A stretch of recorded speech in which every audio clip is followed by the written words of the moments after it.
Hi everyone! Welcome to our YouTube channel, Research Ready and Student Matters Hub by Talklin. Happy New Year, and I hope that you are all doing well at this point in time. My research video is something to do with those students na tapos na sa kanilang mga academic requirements, but ngayong SEM or sa susunod na SEM ay magkakaroon na ng on-the-job training. So as a student, ano nga ba yung dapat mong paghandaan kapag ikaw ay sasabak na sa internship, or yung sometimes they're also telling it as practicum. Okay? Although, ang aking research video ay magpo-focus lamang sa mga business students, ito ay magiging applicable din naman sa iba pang field, katulad ng education or iba pang major field na sasabak sa industry, kasi ang aking discussion ay very general at alam kong magiging applicable din para sa iba. Ngayon pag-usapan natin ano pa yung tinatawag natin on-the-job training. Sometimes they are also calling it practicum, internship, or it is popularly known as OJT. Ang OJT, ang purpose nito ay i-bridge yung gap ng theory at saka ng application. Ng isang estudyante ay kailangan maka-experience, makapunta sa industry kung saan siya mapapabilang later on after niyang graduate, para malaman niya ba kung ano yung environment. Maka-experience siya ng environment, how to deal with the different people.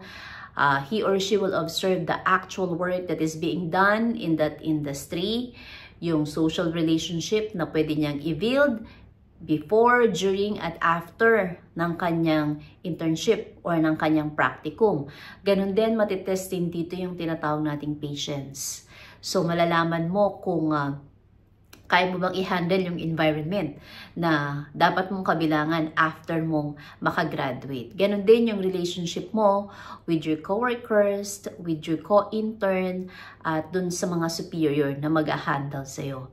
So, napaka-importante na marunong tayong may adjust yung ating sarili sa ating bagong environment, kasi itong programa na to ang maghahanda or magpe-prepare sa isang estudyante para sa susunod na stage, no, after ng kanyang graduation, at iyon ay yung kanya ng pagtatrabaho.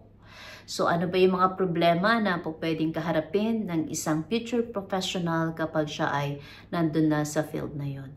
Ang iba ay habang nag-i-internship or nagpa-practicum, nag-i-enjoy na sila. So nararanasan na nila at nakikita na nila kung ano yung kanilang magiging future. Although hindi pa ito yung full scale, pero at least natatanaw mo na kung ano yung pwede mong maging trabaho kapag ikaw ay nakagraduate na. So it's also very exciting at the same time. Syempre, nakakakaba kasi sasaba ka na sa actual work, no? Marami ka nang makakahalubilo, hindi na lang yung mga kaklase mo na nakasama mo sa loob ng 4 na taon, at hindi lamang ang matututunan mo ay yung mga sinasabi ng professor mo na nakukuha sa libro or yung mga theoretical principles. Kaya nga sabi ko, this is bridging the gap between theories and application. Ito dahil isa sa mga requirement ng Commission on Higher Education sa curriculum ng mga estudyante para makita kung mai-apply niya kung ano yung natutunan niya sa mga nakalipas na taon na nagstay siya doon sa kursong kinukuha niya. Okay, so ang i-discuss ni Ma'am Inarda ngayon, ano ba yung preparations before? Okay, ano ba yung kailangan maging accomplishment mo or achievement mo during, at meron ka pa bang kailangan gawin after ng iyong internship or OJT or practicum? So yung ating mga magpa-practicum dyan, please stay and watch the video, because I assure you that you will learn something from this, especially if you are really pretty serious to go on with the next stage of your life, which is working. Ito kasi yung magtuturo sa'yo, ano ba yung kailangan kong, maaasahan ko or makikita ko or mai-experience ko kapag ako ay nagtatrabaho na. As I have mentioned, although hindi pa ito full scale, pero at least nabibigyan ka ng idea kung ano yung kakaharapin mo kapag ikaw ay nagtatrabaho na. So, simulan na natin ang ating discussion. Magsimula tayo. Ano ba yung kailangan kong preparations before ako sumabak or pumunta sa aking OJT? So, ano ba yung dapat gawin bago tayo mag-OJT? So, una dyan, yung preparation and goal setting. Para sa mga business students or iba pang field, hindi lamang business, yung preparation mo before OJT is crucial because it will set the tone for the kind of learning experience that you're going to have. It's important na yung approach mo sa OJT will lead to professional development opportunity. So una nating dapat gawin, we have to understand the industry trends and yung company's role. So hatiin natin to sa dalawa. Yung una, industry knowledge. So kung ikaw ay isang estudyante, dapat familiar ka sa mga current market trends at challenges dun sa field na meron ka. Ano ba yung mga innovations na you're going to work with? Such example, if you are major in finance, marketing, management, entrepreneurship, or operations, or any other field that you belong bago ka mag-OJT. Pangalawa, dapat magkaroon ka ng research dun sa institution na pupuntahan mo. It's company research, industry research, institutional research. Dapat alam mo yung kanilang mission, yung kanilang values, yung kanilang key products or services. At isa pa, dapat maging aware ka din sa mga tinatawag nating competition. Kasi kapag naiintindihan natin kung ano yung position ng company sa market, it allows you to contribute more meaningfully to business discussions and tasks. Kasi alam mo kung ano yung direksyon ng company or ng industry kung saan ka kabilang or ng institution. Pangalawa, you have to set specific measurable learning goals. Bago ka mag-OJT, as a student, mag-set ka ng personal learning goals mo na napaka-specific para lumago yung career na meron ka. Example, if you are in business, you can say, I want to understand the process of financial forecasting in real business environment. So kung ikaw na may nasa marketing, pwede mong sabihin sa sarili mo that I aim to contribute at least one marketing campaign and understand how return on investment is calculated for each strategy. Kasi pag nagkakaroon ka ng specific at measurable learning goals, pag nandun ka sa loob ng company, nandun ka sa loob ng business, nasa loob ka ng industry or institution, meron kang goal na kailangan i-meet, ano ba yung kailangan kong matutunan at the end of my OJT or practicum. Having a clear goal will help you stay focused. That's very important. Kailangan focus ka. Napaprioritize mo yung learning opportunities na kailangan mong ma-acquire dun sa experience na yon, at saka na-assess mo yung progress mo dun sa pag-stay mo dun sa yung on-the-job training. Pangatlo, review relevant theories and concepts. This is still before. You have to brush up on essential business theories and concepts. Balikan mo yung mga discussions nyo. No? Yung nagkaroon kayo ng mga theoretical principles discussion, academic discussions. Ano ba yung mga mapupulot mo doon na relevant during your OJT? Example, kung ikaw ay isang marketing student, pwede mong reviewin yung mga market segmentation, consumer behavior theories, tsaka yung digital marketing strategies. I'm not saying that you have to memorize all this one, but you have to understand the concept, how it is applied when you're already having your OJT. Kasi ito yung kailangan na ngayon ng industry. No, I'm always telling my student, it's not all about understanding, memorization, and remembering. It's all about the critical analysis. It's all about applying what you have learned in the theories that your teacher have taught you inside the classroom. If you're a finance student, you should be familiar with financial statements, budgeting, syempre, financial analysis. Napaka-basic ito sa field ninyo. Kung ikaw naman ay human resource management, dapat maintindihan mo yung dynamics ng organizational behavior, yung project management methodologies, and syempre, mga leadership theories. Kung ikaw naman ay isang office administration student, dapat alam mo yung rigor at saka yung protocol ng office management. So if you are into teaching, so syempre dapat alam mo yung mga pedagogy na kailangan mong i-apply kapag ikaw ay nagtuturo na, yung mga learning strategies, yung classroom management, and how are you going to deal with your students. And then pang-apat, yung improve your soft skills relevant to business settings. As I have mentioned kanina, ang hinahanap na ngayon ng industry ay yung marunong mag-critically analyze, marunong ng analytical thinking, marunong ng application, ng evaluation at ng creation. Gone are the days that you have to memorize all that you have learned inside the classroom. When you are already in your OJT, you have to apply. That's the key term. You have to apply theoretical principles that you learn when you are studying inside the classroom. So, in addition to hard business skills, ibig sabihin yung technical skills na alam mo, no, na natutunan mo, dapat alam mo rin yung tinatawag nating soft skills because these are incredibly important. You practice your professional communication. That is both the written, verbal. Okay? Since business professionals or people often need to write reports, emails, and presentations. And also other field. No? This is very basic. Yung inyong professional communication. You know how to deal with different people. You how to communicate with them. You know how to relate with them. Because that is, again, basic when you are already in the industry. Tapos, improve mo din yung problem-solving abilities mo. By thinking through how they might address a common business challenges like example, team management, market analysis. So, dapat ikaw ay marunong makipagtrabaho sa iba yung tinatawag nating teamwork. You also focus on critical thinking. Learn how to evaluate business situations or organizational situations objectively and you have to make sound decisions. Huwag kang matakot na mag-propose or mag-suggest ng mga solutions sa problems, especially in terms of decision making. You have to develop networking and relationship building because it can create a positive impression with your colleagues and your superiors kapag ka marunong ka makisama. So, kailangan marunong ka makapag-communicate sa kanila.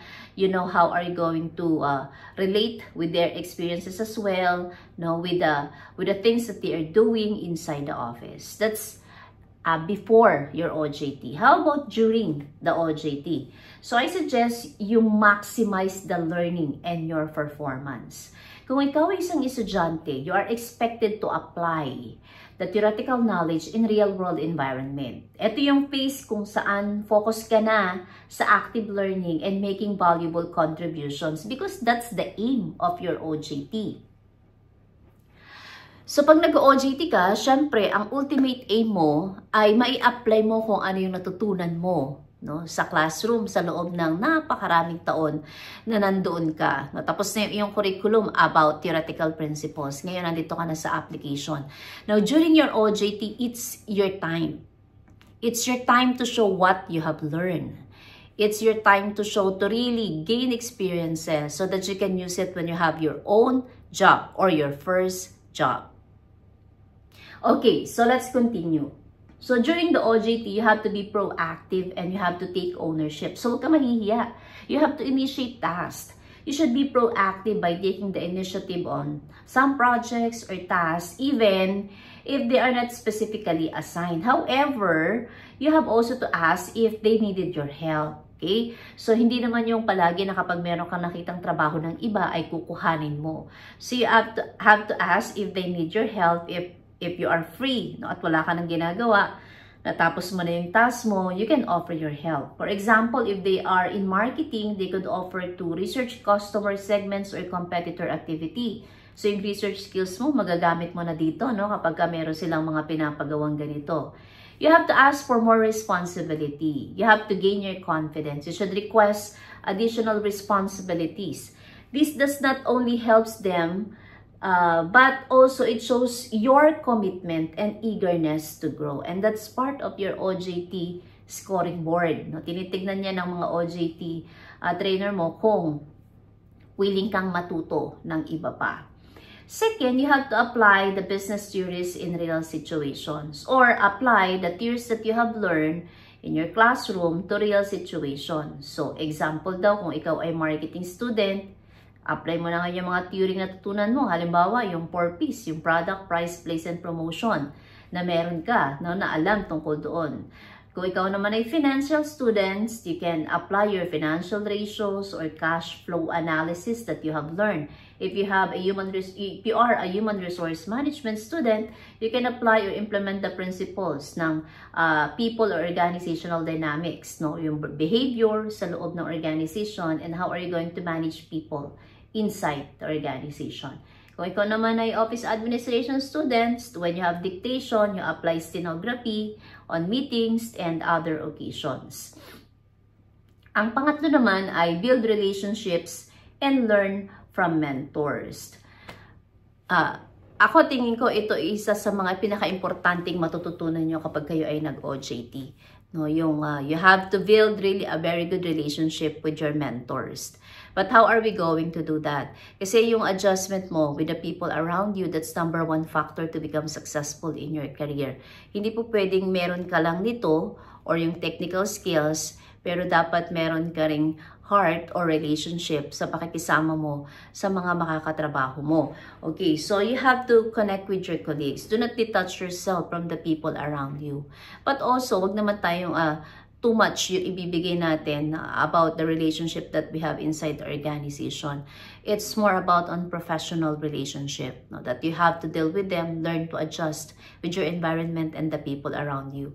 You have also to seek feedback from these people because these people, class or my dear students, are experienced and they can tell you what is the best way to do if this problem exists or what will be the decision if these circumstances exist or situations prevail inside the organization.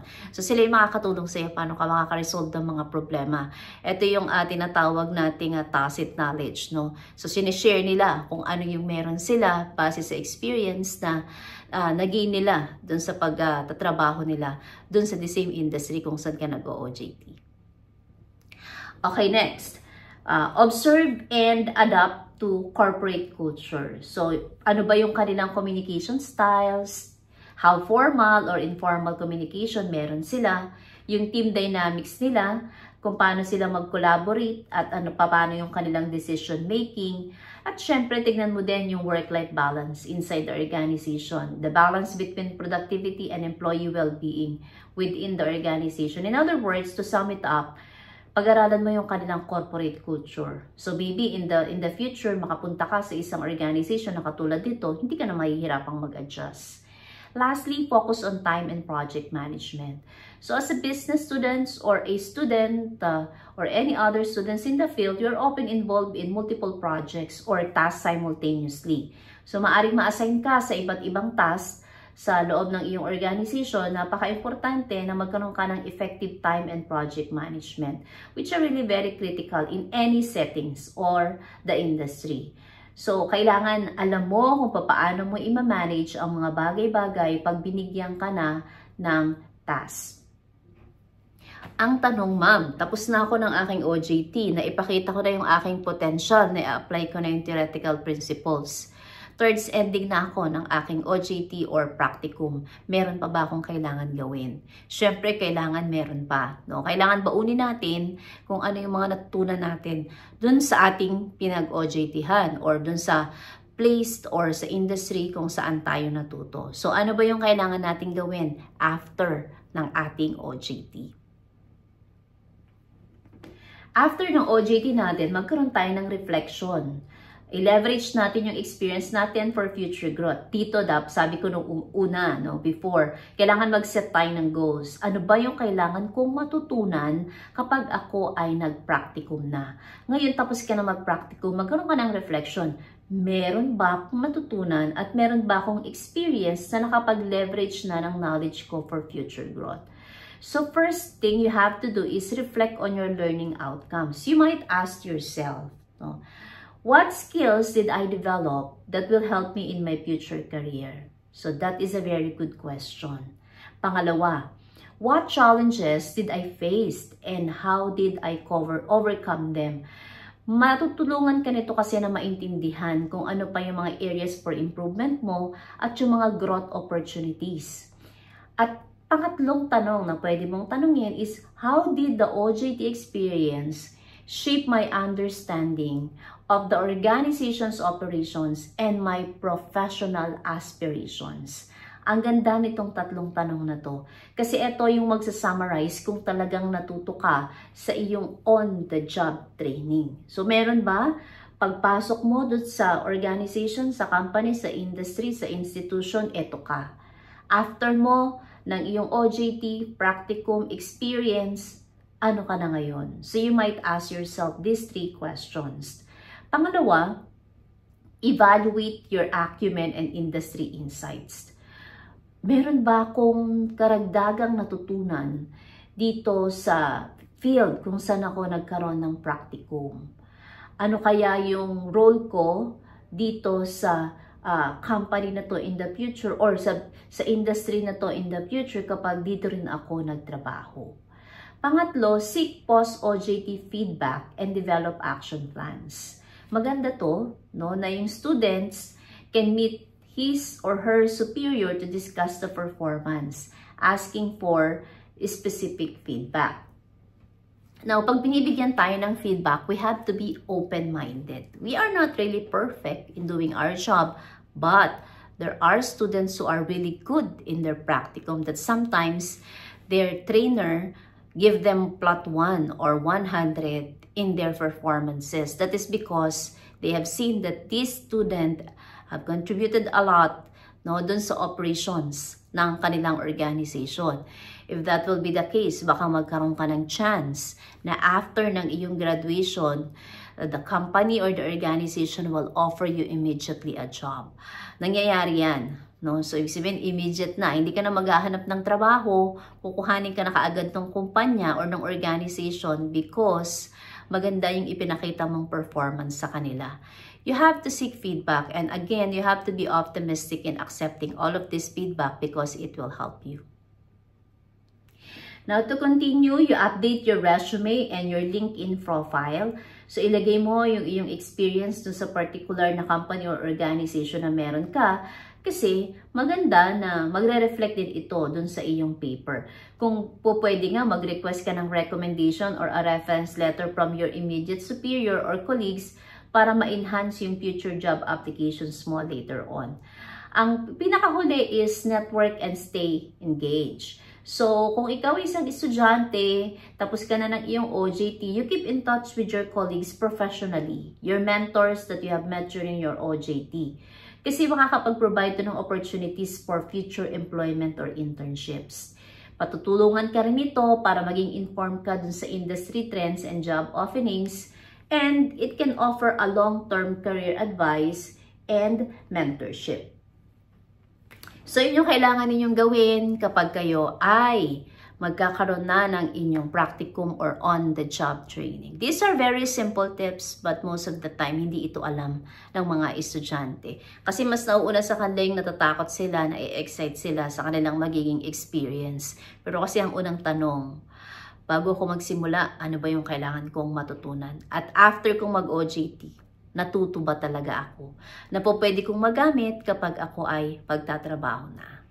So I hope that this video helps dun sa ating mga estudyante na magkakaroon na ng practicum. So huwag kayong mahiya, you have to explore, you have to experience what you have to experience, but quote and quote, you have to do it professionally.